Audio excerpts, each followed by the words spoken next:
to you today about various issues and excuse the scientific hairdo right there. I'm going to talk to you today about various issues in around the globe.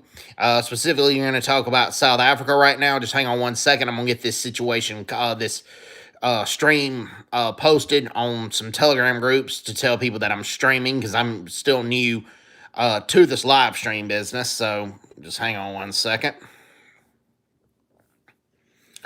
Hang on one second, guys. And I hope you guys are doing well. Hope all is well. So just hang on one second, get that taken care of. And hang on.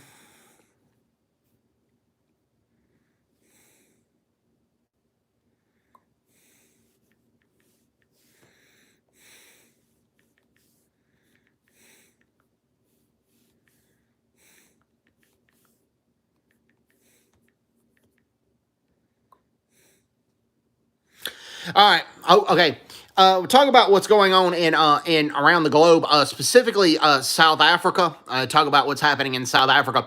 Chris Wyatt did an amazing show in his group, the Indaba Africa group. I'm sporting a T-shirt right now with a member of the South African Restaurant Owners Association.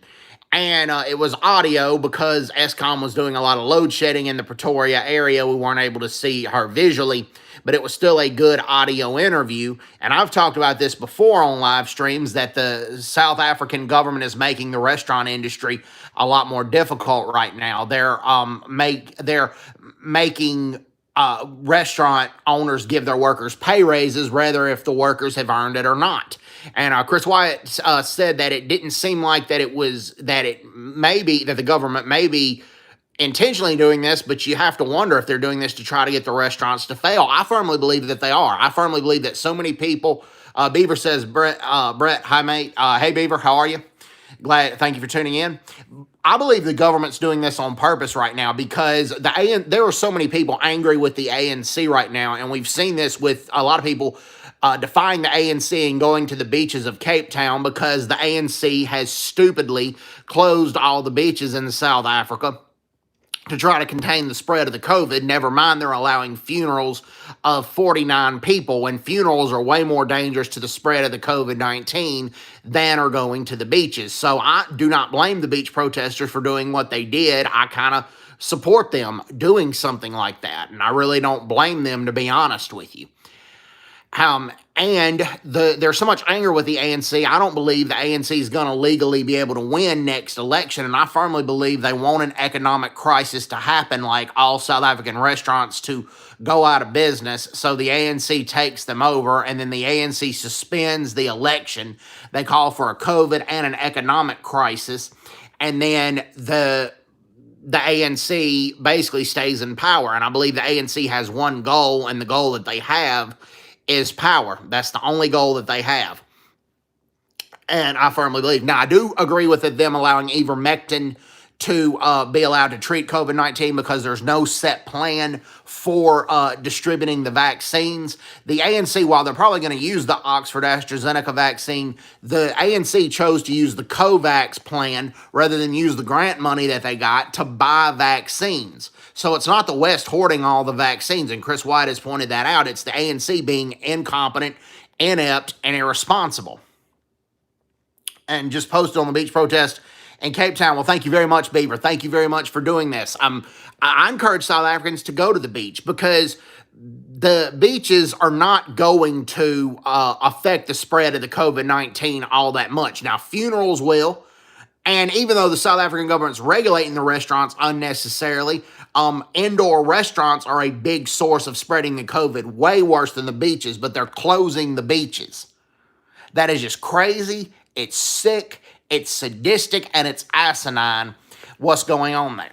Now, to talk about Zambia. Zambia is about to undergo their rain season right now. There's 116 districts in Zambia, and 58 of them are expected to receive a lot of floods that's going to affect crop production, so they're probably going to have to apply for relief funds. My thing is they need to apply to the United States for it, even though Biden's the president, rather than try to go to China for the relief funds, because China's going to try to suck all the copper out of Zambia more so than they are, and China is going to have charge way more outrageous interest for these loans and the food donations than the United States is. Also, Zambia has surpassed over 50,000 COVID-19 cases, and they have over 700 deaths now. And there's actually a big scandal right now that the government bought a lot of inferior ventilators for their dying patients. There was a lot of inferior medical equipment used to treat the COVID-19 from a company that didn't have a contract with the government at the time. It was called, I believe, Honeybee Medical Supply, Inc. And right now, if Edgar Lungu has spoken out against corruption, the leader of Zambia, but if he's complicit in this, then he needs to resign. I mean, there still needs to be investigations that go further, but like I said, if Edgar Lungu is complicit in this, then he needs to resign. Another example of political hypocrisy, Bruce says, evening. In South Korea, the mayor of Seoul, their capital city, Park Won-soo, I believe that's how you pronounce his name, Park Won-soo. Well, he had recently committed suicide, and you don't cheer for loss of life or anything like that. But the reason he committed suicide was because after an investigation, the investigation recently finished up after a suicide, but he was found to make inappropriate sexual advances. Park Won-soo.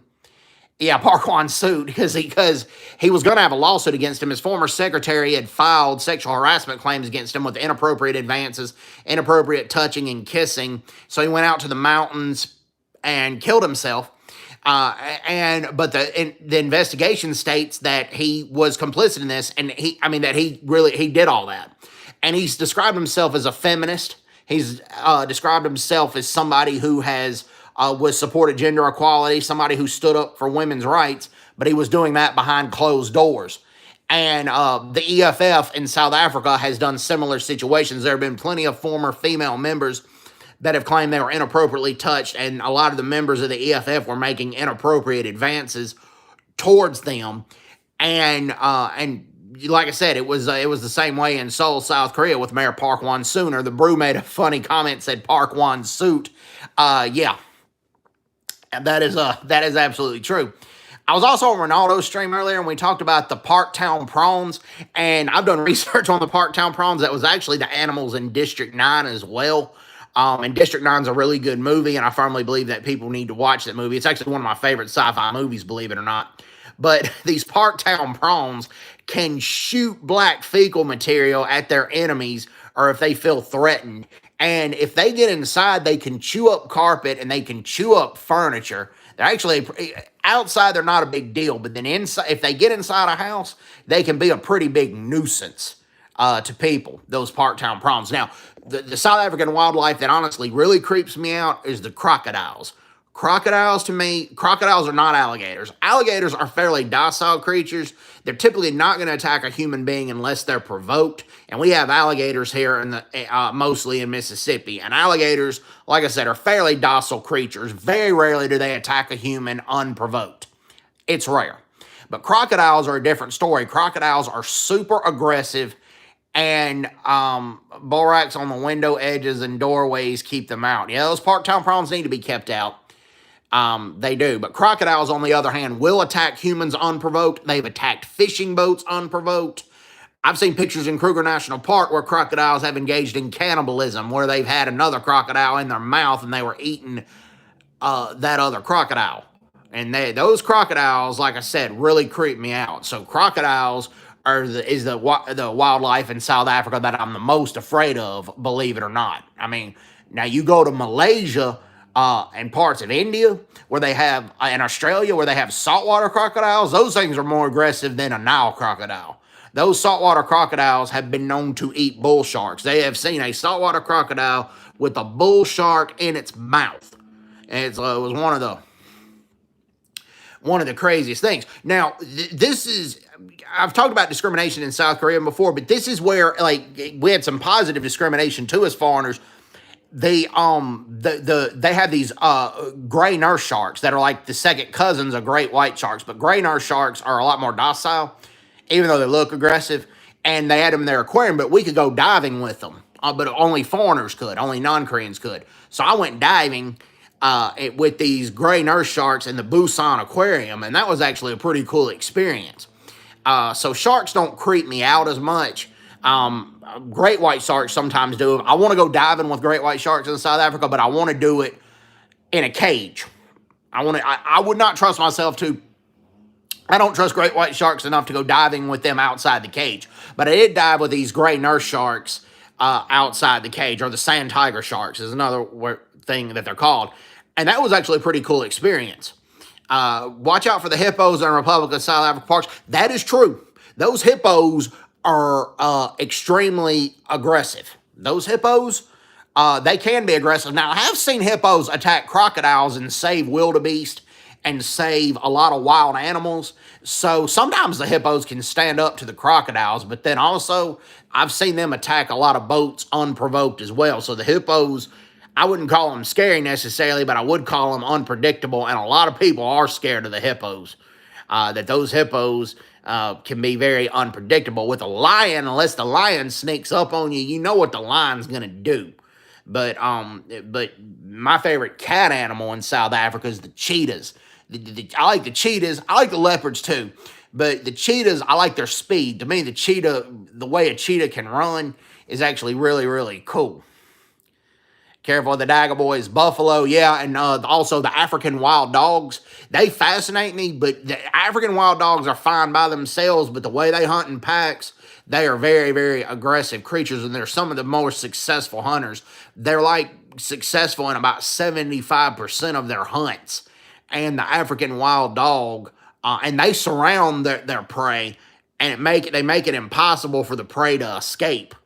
And like I said, the African wild dogs are very are really cool, but then at the same time they're also very, very, very unpredictable. I like that about the African wild dogs as well. I see, but I've never been on a South African safari, but I've always wanted to go on one, and I hope to go on one before the Lord calls me home to heaven one day. Before I die, I want to do a South African safari, and that sounds like something really cool. I just wish the political climate and the safety would get better in South Africa so I could go there. Just right now, Biden has banned travel to and from South Africa, and I don't completely oppose that because I have different opinions than a lot of you guys over the COVID, but he idiotically undid the travel ban to and from China, and China is where the Wuhan virus originated, and there have been plenty of cases where the Chinese government has covered up the amount of cases they've had with the Wuhan coronavirus. And that's just asinine that Joe Biden had lifted the travel ban from China. And we call them, Lynn Duplessis says, we call them spotted dogs. You're lucky if you see the packs. My second home is near the Kruger National Park. Yep. And what they need to do, and this is what scares me about the South African government, they need to keep Kruger National Parks named after there. Paul Kruger had some incorrect ideas about blacks. He also believed the earth was flat, but nobody's perfect. The only perfect person that's ever walked this world was Jesus. Paul Kruger stood up to British colonialism and British imperialism in the Boer War. He said, "You're not going to keep walking all over us." He put his foot down. He helped lead South Africa, the Afrikaners in the Boer War. They need to keep Kruger National Park named after Paul Kruger, but the way they had Julius Malema tried to vandalize and tear down the Paul Kruger statue, I firmly believe that they may try to rename Kruger National Park, which if they do, that is just an absolute disgrace. The Kruger National Park name needs to stay. And I'm not opposed to naming things after Malcolm X. I've studied Malcolm X's history. I'll tell you that in the United States, Malcolm X changed when he went on a Hajj to Mecca. He converted from the Nation of Islam's anti-white Islam to regular Sunni Islam, and he said a lot of his thoughts about whites being the devil and all white men being bad were wrong. When he left the Nation of Islam and left to follow regular Islam, he saw blonde hair, blue eyed people going to Mecca and making their pilgrimage as well. And if you read the autobiography of Malcolm X, just read the whole thing. He renounced a lot of his anti-white ways. And so people, I don't mind naming things after Malcolm X, just people need to know the whole history of Malcolm X. That's just my personal opinion. And so, no, I'm not opposed to it. And they need to keep the names of Paul Kruger. Paul Kruger needs to keep being named after stuff. I firmly believe. And I'm glad that you guys will have ivermectin now. I do agree with the ANC on that because there's not a plan to distribute vaccines. Ivermectin has been proven effective so far. I mean, it's still got a lot of studying to do, but the ivermectin, I believe, is going to be okay for you guys. And particularly since there's not a plan to distribute the vaccines, the ivermectin needs to be in distribution right now. I firmly believe. Props to the 4 likes right here. Thank you guys so much for tuning in. Talking about various issues right here, and talking about what is going on throughout the world. Trying to talk about things besides the COVID-19, but the COVID-19 is still obviously dominated a lot of news. It's dominated a lot of it's pretty much still dominating the news, and we are blessed living so close to Kruger National Park. Yeah, it looks like a cool park. I've seen it on YouTube videos and stuff. The closest thing I've come to an African safari, honestly, was Animal Kingdom at Walt Disney World, and I got to see a lot of cool animals all throughout Africa. It's called the Kilimanjaro Safari. And Disney kind of, I think, predicted that when the Animal Kingdom was founded in 1998, and it was shortly before Madiba was going to step down as president. And so,